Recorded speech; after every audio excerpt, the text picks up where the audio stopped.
Hi, this is Dennis with Second Chance Tackle, and today I want to give a loud shout out to Jeff. Jeff is a channel viewer who stopped by the other day and brought me a whole bunch of stuff that he no longer uses. He wanted to donate it to me, and he asked me to, well, just do what I can do with it, as he no longer has a use for that. And do what I do with it usually means that we're going to make a video on it, and we're going to give some of this stuff away, and we're going to try and give some of those reels a second chance. So let's just take a look. And again, a huge shout out. I often get asked, do you accept reels as donations? I've got reels here that I don't use, and that's a lot of what goes on behind Second Chance. We want to give these reels a second chance, whether they're broken and can be parted out and used as parts to help repair other reels, or if they can be serviced and either given to a local fishing club or some kids organizations, or maybe even just sold to recapture some of the costs and reinvest them in other reels. Whatever it is, we try to move these reels around. And as most of you know, I'm not a collector, but I do take my stewardship of handling these old reels and trying to keep them fishing again seriously. I want to keep these reels out of landfills. I want to keep them fishing where possible, and again use them to keep other reels fishing if we can't restore them.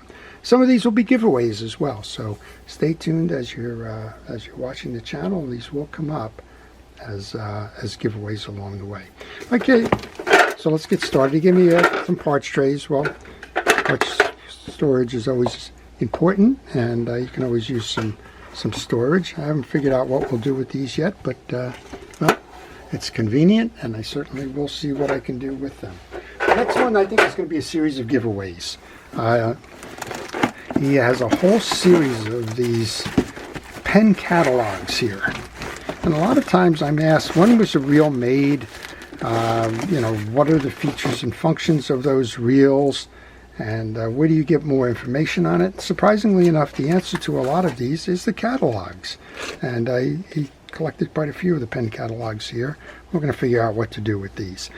This one's from Penn 2002. You can see that there's some reels in here that here's the formula, for example, which is a lever drag reel, and it gives you not only the information about the reel itself. Here's your 975s, which are wonderful reels, right? Also tells you things that I get questions on from time to time. What is the gear ratio of the reel, and so on. If you're interested in learning more about reels, well, there you go. You can find them out, and in this case, we've got quite a few of them. They're all bagged up as collectibles. Here's a 2000 reel catalog, and we're going to have to figure out what to do with these, but my idea is to pass along as much information like that as we can. As I mentioned, I'm not a collector, but I did tell Jeff that we would try and do something with these reels. Well, he also brought some reels along. Some of them I can understand why he's not using them any longer. Others, well, they're just probably deserve a second chance. First one, this is kind of interesting. We usually do reel in a bag projects. I got a reel in a can project here. I did open it up before. And this is a Penn 155. This is an earlier edition of the Penn. You can tell that because of the way that the side plates are modeled. But I think this might be able to go back together again. We're going to see. If not, I have some parts for that, and we'll do our best to get that reel fishing again. There's others in here that are parts reels. Here's a quick super.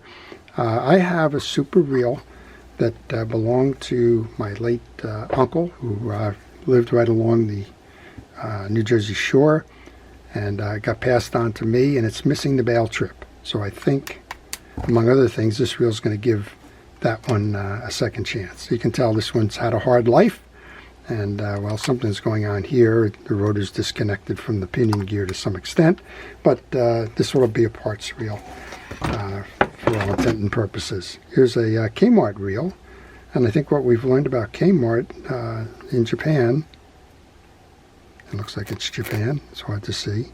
I think it is. This was probably made by one of the more preeminent Japanese manufacturers, possibly Olympic or Daiwa. I'm looking at the handle. That might be the Daiwa handle. We'll have to see. I think this one will be a service video. We'll try and figure that one out. This is the Kmart 5000. Actually, a modern day version. Here's another one. This one is I think this is a 737, which usually tells me Ocean City. And True Temper acquired Ocean City, made this reel. Well, when you hear that, it says, well, you're missing the oil and grease. Seems to be working. I think the trap bail is probably just a matter of a squirt or two of penetrating oil to loosen those pieces and parts up. And we'll get that one out there going again. Maybe we'll do a giveaway on that reel. We have a couple of conventional reels. I always like doing these because it shows the evolution of the manufacturing processes and how we've got to today's reels. So if you're thinking of a reel today, maybe you're thinking of, let's just pick on Penn for a minute, a Penn Squall or a Penn Fathom or something.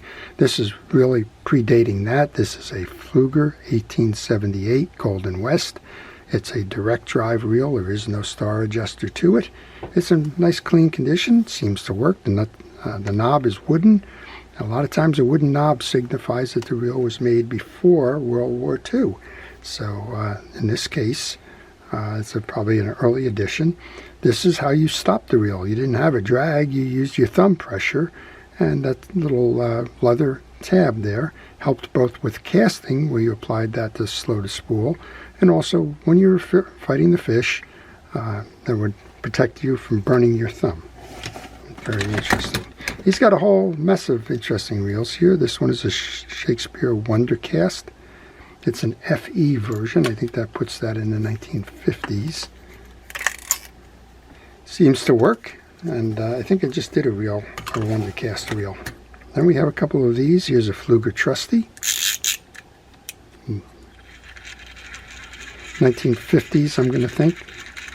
Early 1960s. That can be cleaned up, and we'll figure out what to do with that one. Here's a, this is the Ocean City, I think. Yeah, Ocean City Nile. They're struggling, but you can see mechanically they work. And most of the time, that's just because, well, it hasn't been greased and oiled in quite some time. Here's the original braid on the reel. 1960s probably with this one.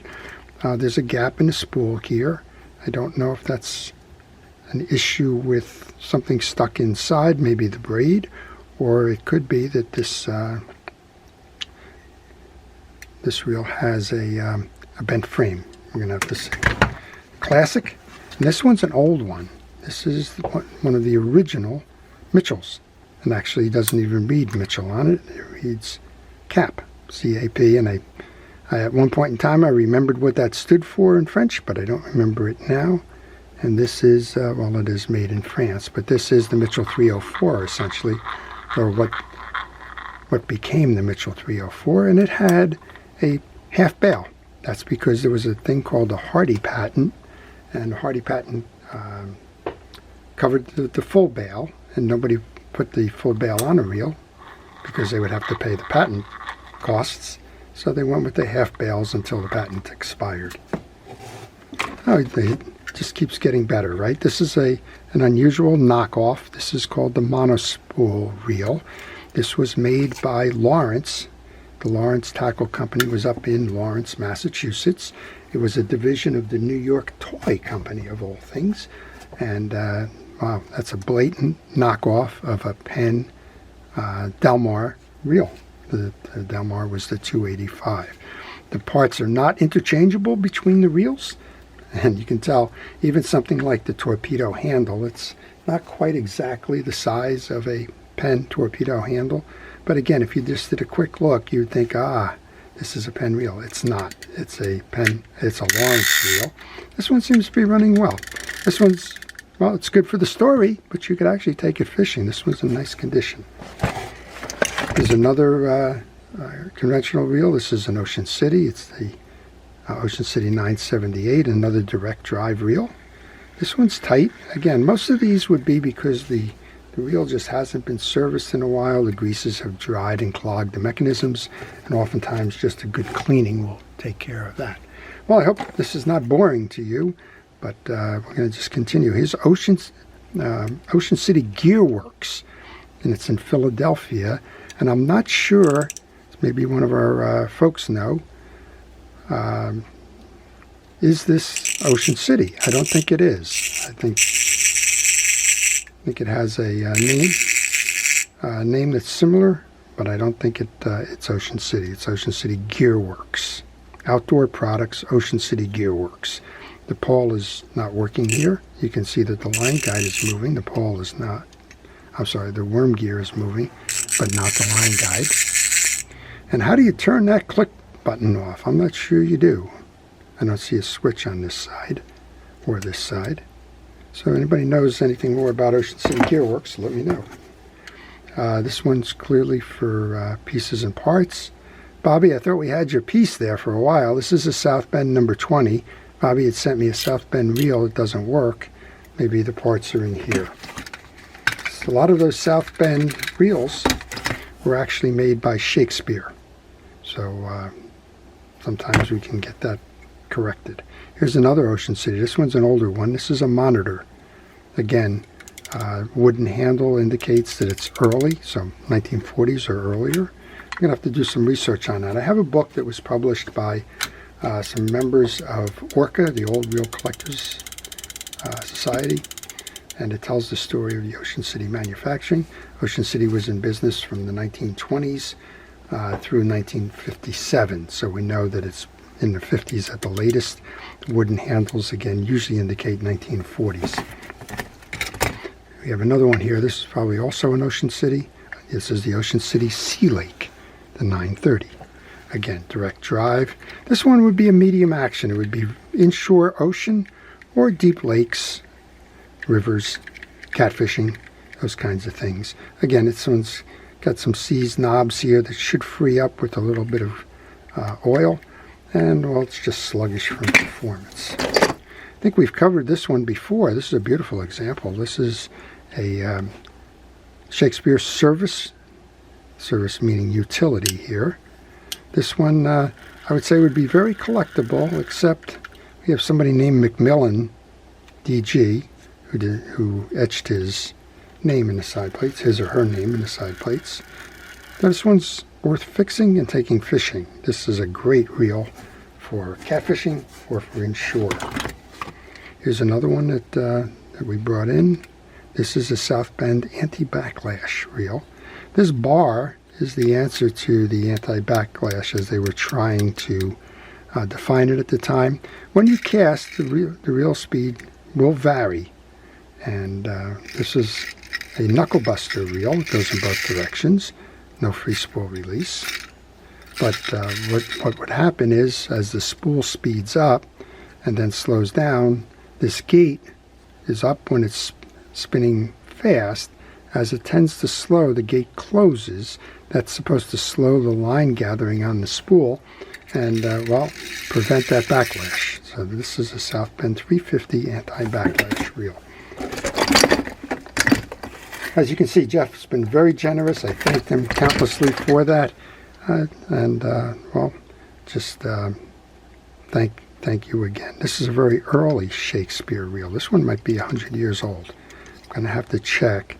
There's a little bit of corrosion here. It's hard to see, but when you don't see, this says model 31, so it might be 1931. That was before they used the letter coding. And this badge here, which I'm having trouble reading because of the kind of pimpling going on there, usually will indicate what the actual production cycle was for that reel. It's got the offal in it with the Shakespeare and some other things. Going to need to do some work. There's a skip in this reel. Not sure what's causing it. When you turn it the one way, it's fine. When you turn it the other way, it skips. I think it's got a bent spool in it. Interesting. All right, a couple more here. This is, we showed you the 160 before in a different video that I swapped out. Here's the Penn 155. This one's in beautiful condition. So I think what we'll do here is we'll clean that one up, get that one back into service for somebody. A parts reel here. This is another Ocean City, I believe. Oh, this is another Lawrence. There you go. So we talked a little bit about the Lawrence monospool. Here's another Lawrence, which was probably a rip-off of the Ocean City reels at the time. But I can find a handle for it. That one can go to work. Shakespeare Deuce. This one is a GA, which is the 1940s. Not sure which, but again, finding the handle is always seemingly the issue. In this case, with the handle and screw missing, that main gear has gone inside, but that can be repaired. I think that's in good shape. If not, it's going to be a donor reel. Here's another one. This one is Japan, so I don't know what this is other than Japan. I think it might be the Kmart Blue Light Special. It's working. I think we'll give this one away when we tune it up. And finally, we got a very big reel here, also a Japanese reel. I'm not sure who made this one either. I'll try and do some research on it. Kind of looks like the Ocean City reel. It's got a little extended nose here, bigger than the Ocean City ones. But otherwise, for the most part, looks the same. These are always fun to take apart to learn from. See what kind of engineering is inside of it, what they incorporated in the build, and well, where it goes from there. And then I got a metal spool here that I don't know what it belongs to. I wish manufacturers somehow coded or did something that generations later we could figure out where it belongs. It's missing the click spring here. There would be a spring that attaches from the post to this to cause that to click when that spool is bending backwards. Well, Jeff, thank you again for your generosity. I really do appreciate it. We've got a lot of projects here that we'll make videos out of. To the general population watching this video, if you see a reel here that you would like to know more about, would like to see a service video on, etc., please let me know. And well, if you need some parts from those reels that I said would probably be parts reels, just get in contact with me as well. We'll see if we can help you give those reels a second chance. I hope you've enjoyed this. If you did, please like it. If you want to see more, again, please subscribe and stay tuned. We're going to figure out how and what to do with these Penn reel catalogs here. Some kind of a giveaway so that everybody can gain a little appreciation for the past. And well, I'm going to again welcome any donations that you may want to make. If you have reels that are either broken or go unused that you think can have a second chance, just contact me and we'll see what we can do about having you ship them. This is Dennis with Second Chance Tackle, taking time to thank our first responders, our police, fire, safety, rescue, and everybody involved in keeping us safe on a day-to-day basis, and thanking you, the viewers, for making this channel what it is. I want to wish everybody a great day, fast friends, and fine fishing. Take care.